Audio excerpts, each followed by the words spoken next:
இந்த பொங்கல் பரிசுன்னு குடுப்பாங்க இல்லையா? ஆமா. அந்த பொங்கல் பரிசு பத்தி என்ன நினைக்கிறீங்க? இந்த பொங்கலுக்கோசம் தராங்க. இந்த பொங்கலை வச்சு எப்படி கொண்டாடுவீங்க கேக்குறேன். அதெல்லாம் வேஸ்ட். அதுல ஒண்ணு எதுவுமே அந்த பொருள் எதுவுமே நல்லா இருக்காது. அது எது வேலைக்கான கரும்பு, சர்க்கரை, உப்பு மாரியே இருக்கும். எல்லாமே கொஞ்சம் கொஞ்சம் ஒரு 5 கிராம் 2 கிராம் தான் 3 கிராம் தான் கொடுப்பாங்க. அதெல்லாம் அது தேவையில்ல பொருள் தான். எதுவும் உதவியே கிடையாது. நான் சிட்டில இருக்கிறதுனால எனக்கு வந்து 1000 ரூபாய் வந்து பெருசு கிடையாது. மேபி கிராமத்துல இருக்கவங்களுக்கு வந்து கொஞ்சம் பெருசா இருக்கலாம். ஏன்னா சிட்டில எனக்கு தெரியுது. இல்ல சிட்டில இருக்கோம், வேலை செய்யறோம், ஒரு பிரச்சனை இல்லை. ஊர்ல இந்த 1000 ரூபாய் வரும், இதை வச்சு பொங்கல் கொண்டாடலாம், நிறைய பேர் இதே எண்ணத்துல இருப்பாங்க இல்லையா? இப்ப அவங்களுக்கு ஒரு ஏமாற்றங்களா இருக்கும். இப்ப அந்த பொங்கல் பெரிய கஷ்டமா இருக்கும்ல, அதை பத்தி இல்ல நான் அதான் சொல்றேன். நான் சிட்டில இருந்தா எனக்கு அது தெரியல. கிராமத்துல இருக்கவங்க அந்த 1000 ரூபாய் பெரிய விஷயம் தான். எப்போ நீங்க அதை வாங்குனீங்க, தரமா இல்லைன்னு நினைக்கிறீங்க? அது அதிமுக ஆட்சியில வாங்குனீங்களா இல்ல திமுக ஆட்சியில வாங்குனீங்களா? அதெல்லாம் அம்மா கலைஞர் ஜெயலலிதா அம்மா இருந்தாங்களே அப்ப நல்லா இருந்தது. எப்போ இவர் வந்தாரோ அது வேலைக்கு ஆகாது. எப்பவுமே கொள்ளைக்காரன் இதுதான். அவங்க வந்து கிழிச்சாலே இப்படிதான் பண்ணுவாங்க. அவங்க எல்லாம் அம்மா இருக்க சொல்ல அப்ப நல்லாவே பொருளும் 5000 ரூபாய் இது கொடுத்தாங்க அம்மா.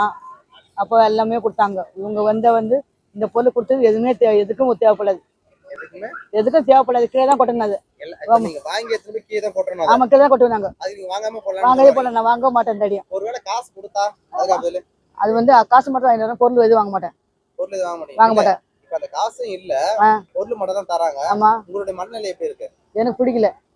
எங்க சொந்தக்காரங்களும் இருக்காங்க. மேபி நான் அவங்க கிட்ட இந்த 1000 ரூபாய் பத்தி பேச மாட்டேன். அவங்க அதை பத்தி பெருசா எடுத்துக்க மாட்டாங்க. 1000 ரூபாய்னா நம்மளே பாக்குறோம் சோசியல் மீடியால. 1000 ரூபாய் ஒரு பெரிய விஷயமா நிறைய பேர் பேசுறாங்க. அது சிட்டி இருக்காங்க.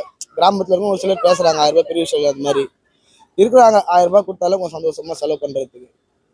யாரெல்லாம் பாதிக்கப்படுவாங்கன்னு நினைக்கிறீங்க?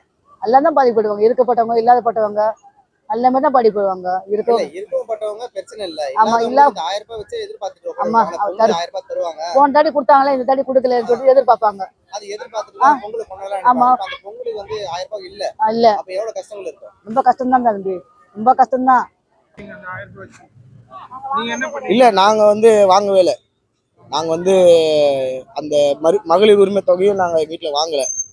இப்போ நாங்க இந்த பொங்கல் பரிசு அதுவும் மட்டும் எங்க அம்மா வாங்குவாங்க.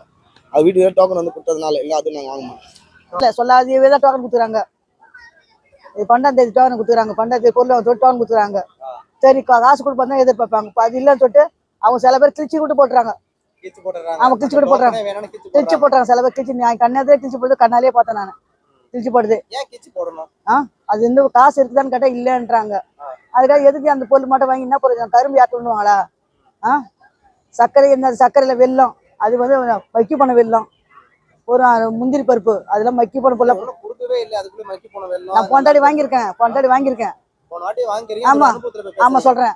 போண்டாடி வாங்கின பொருள் தான் வாங்கி நான் அப்படியே பூர்ணம் பறிச்சு கீழே தான் கொட்டினேன்.